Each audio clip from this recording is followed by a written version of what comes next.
7A Region 3, Thompson hosting Prattville. Thompson honoring its seniors, Anquan Fagans and family right there. Thompson already up 7-0 when Michael Dujon takes it up the middle for the 2-yard touchdown run. And it's 14-0 Warriors. Then the Prattville defense looks to switch momentum. The pass complete to Trey Knight. And then Prattville's Braden Graham is going to rip the ball out. And the Lions recover. That was Prattville's lone first half highlight because it was a dominant performance by Thompson.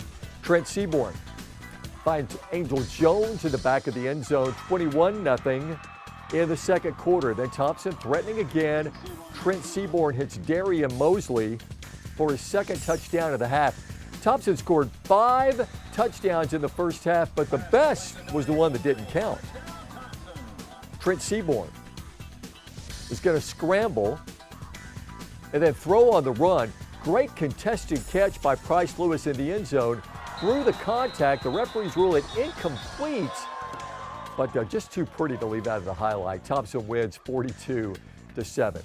Hi everybody, welcome to the Friday Night Blitz, the last week of region play for most of the teams. In 7A Region 3, the title has already been decided. Hoover beat Thompson to clinch that championship. Tonight they dealt with another fierce rival, the Vestavia Hills Rebels. Last year, Robert Evans Rebels dominated the Bucks in Vestavia.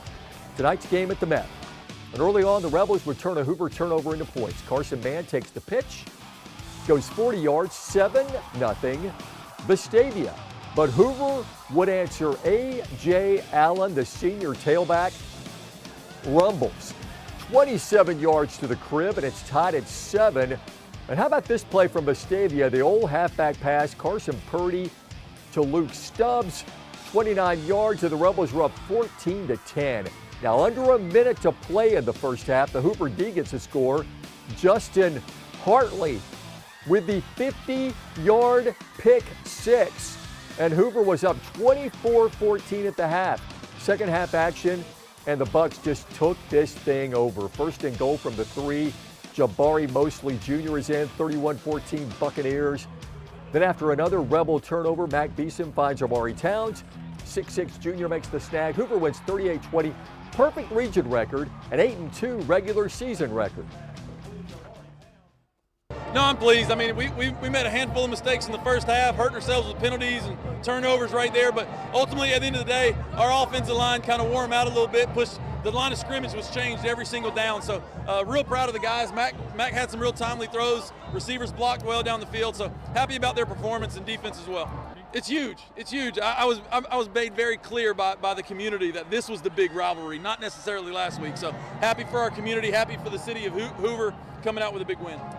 The Hewitt-Trussville Huskies at Tuscaloosa County, TCHS honoring their seniors. Opening drive, County High quarterback Carter Dotson was scrambled to his right, throw it up for C.J. Hutchins, pointing there to Hutchins to make the big first down gain.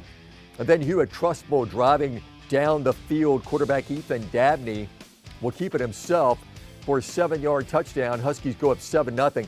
Early in the second, Huskies hands it off to running back Delvecchio Austin, who'll dive across the goal line as 14-zip. The Husky offense continuing to keep their foot on the gas as Dabney will run left, dodging a defender, takes it 54 yards for his second touchdown. Hewitt-Trussville wins it 49-0. Just as we all predicted in August, Pleasant Grove is a dominant team since the Spartans moved from 5A to 4A. Tonight, trying to put the bow on a Region 4 championship at Bibb County. It was the Friday Night Rivals game of the week. And how about this? Megan Scarano making her sideline reporter debut. She's so versatile. Second quarter, Spartans up 7-0. Caleb Freeman, 24th touchdown pass of the year, but he needs to thank Zion Barney, who does a lot of leg work to get in the end zone. And it's 14-0 Spartans. Crazy final seconds of the half. Bibb County's Jordan Leverett to Antonia Steele, who makes it 14-7, but with 3 seconds to go in the half. Freeman hits Tremel Washington, the 1,000-yard receiver, his 14th touchdown catch of the year, 21-7 Pleasant Grove at the half. Third quarter, Freeman, beautiful play fake, and then he hits Morgan Harris to make it 28-7 Spartans. And then late in the third, Colin Moore finds an opening and he's in. Pleasant Grove wins 35-14. They are Region 4 champs. feel good. You know, I feel as if we playing one of the toughest regions in 4A. Bibb County, one of the best teams in this state. Boys came out and performed and played well. We challenged them all week. Everywhere in the field house, we said, you know, do your job. And they did that tonight. I'm proud of them, man. I love these guys. I wouldn't trade. Well, I'll trade some of them in the world, but, All right. but I love these jokers, though. All right, hold this trophy high, y'all. All right, congrats to the Spartans. Well, my alma mater is having a fantastic year. It could be a historic year tonight. The 5th-ranked Good Hope Raiders hosting Dora for the 4A Region 5 Championship. It'd be the Raiders' first region title since 2007. Dora going for their 3rd straight region crown. Opening drive for the Bulldogs, Jaden Griffin and the Wildcat tippy-toes down the sidelines. Dora goes up early, 8-0. He had a great night. But Good Hope had a greater night. Answering back, Tyler Cone rolls on 4th down, finds a wide-open Mason Drake for the touchdown. Good Hope now only trails 8-7. But the Bulldogs, against the best scoring defense in 4A, Griffin was just terrific. Goes 43 yards. It's all tied up at 14. Now the Raiders deep in Dora territory as Cone runs in for the 5-yard score, 21-14. And then we got some fumbleitis here by Dora. And Landon Bagwell, look what he found. Scoops it up, scoop and score, 60 yards. It's 28-14 Raiders at the half. Second half, Cone looking for Drake. And he's got it for a nice grab at the Dora 5. And now 4th down at the 1-inch line. Cone to Tucker Screws. Raiders win 47-28. They are the 4A Region 5 champions.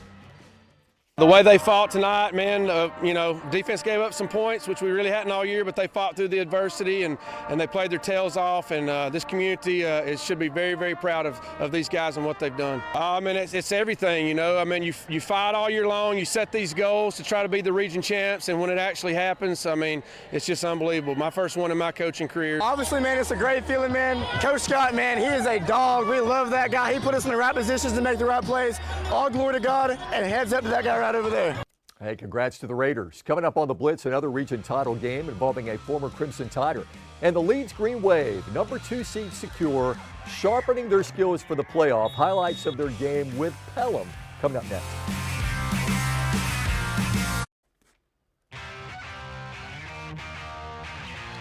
Tonight, the Leeds Green Wave closing out the regular season against the Pelham Panthers. Leeds opening the game with a 96-yard touchdown drive. Connor Nelson finishes it with a 5-yard run right there. But the Panthers, with a quick answer, they found some offense tonight after not scoring for 11 quarters in a row, I think. Dylan Smith finds Jacob Gibbs 30 yards to tie the game. Second quarter, Z.J. Dale goes in from 7 yards out for a touchdown. Leeds back in front 14-7, but not for long. Smith will find Terrence Copeland for the 31-yard touchdown, and we are tied at 14. Now 32 seconds left in the first half. Green Wave at the Pelham 8. And then Connor Nelson on the keeper goes in for the score, and Leeds beats Pelham 35-28. Demopolis is on a real roll in region play. 27 straight 5A Region 3 wins between coaches Brian Seymour and Lance Tucker, who took over for Seymour in 2023. The Tigers 1 win away from a 5th straight region title. At Northside, softball head coach Patrick Murphy in attendance, the Tide softball coach. Northside's Jackson Rhodes dealing with pressure, throws the interception to Emonte Charleston. And that set up Demopolis' Keyshawn Rouser, 15-yard touchdown run, 7-0 Demopolis. Now, Northside, could they answer? Rhodes to Austin Keitlinger to Evan Taylor for a 22-yard score to tie it at 7. But then it was the Rouser show. Rouser with the run of the night right here, a gain of 55 yards. Determined running right there by Keyshawn Rouser. And then Rouser with a 22-yard touchdown run. It was 13-7 at halftime. Northside trying to keep up, and they would. Bennett Green with a 3-yard touchdown run, ties it at 13. But then more Rouser, a 1-yard touchdown run. Keyshawn Rouser with 6 touchdowns in the game. It's a 5-peat for Demopolis. Tigers win 41-20. Last night, Ramsay taking on Winona in a 5A Region 5 game. Former Ram, now Crimson Tider Tim Keenan, watching little brother Cam who hits Pierce Alexander on the screen, and he's gone. Ramsay wins 26-0. That's 5 straight wins after a 1-3 start. Corner is the 5A Region 5 champ, beating Carver tonight 31-30. Congrats to Trent Campbell and the Yellow Jackets. Hueytown got off to a 2-3 start, but they've rebounded with 3 straight wins and a region championship clinched last week with a win over Brookwood. Tonight, the 6A Region 4 champs at Central Tuscaloosa. The home team Falcons would strike first with a 40-yard field goal from kicker Graham Wolf. Right there, pretty good leg by the Central Falcon. Shortly after, the Gophers would take the lead as Jabron Ellington hit Quintrell Jackson on a crossover over the middle, bouncing off tacklers into the end zone. Back and forth the lead would go as Central's Armani White hits receiver Trayvon Hall in the back of the end zone on a 35-yard bomb. 10-7 Falcons. The scoring wasn't over for the half. The Gophers would retake the lead again on another Ellington throw to Jaquarius Brooks in the flat. 14-10, Hueytown at the break, and the Gophers win 28-17. McAdory at Bessemer City. Yellow Jackets would get the 2 seed in their region with a win. The Yellow Jackets swarmed David Roper. They stripped the ball on his first down, McAdory. And that led to a touchdown. Michael Barnes goes up the gut for the touchdown. 18-0 Jackets. Bessemer City making a switch at quarterback, but Vernon Slaughter's pass is picked off by Ontario Washington, and McAdory wins big, 37-0. Last night, Oak Grove and Fairfield playing for seeding in 4A Region 4. Oak Grove's Noah Chapman to Evan Carlin, a lethal combination. Oak Grove got out to a 21-0 lead, and they win 35-27. Oak Grove, the 3 seed in Region 4. Fairfield, the 4. Coming up next on The Blitz, we'll talk about next week's Game of the Week. But first, we salute the Band of the Week, the McAdory Band of Gold. 100 members strong under the direction of Keith Pritchard, the drum major Hayden Pilkington. Their show Pop Divas, music from Rihanna, Dua Lipa, Miley Cyrus, Katy Perry, and Lady Gaga. Chelsea at Oak Mountain is our Game of the Week next week. Time now for the play of the day. For that, we go back to the Good Hope Raiders. Tyler Cone to Mason Drake was an explosive combo for Good Hope tonight. The Raiders 4A Region 5 champs, their first region title since 2007. That's all our time for now. Jimmy Kimmel's up next. We'll see you tomorrow night for the EOG Wrap.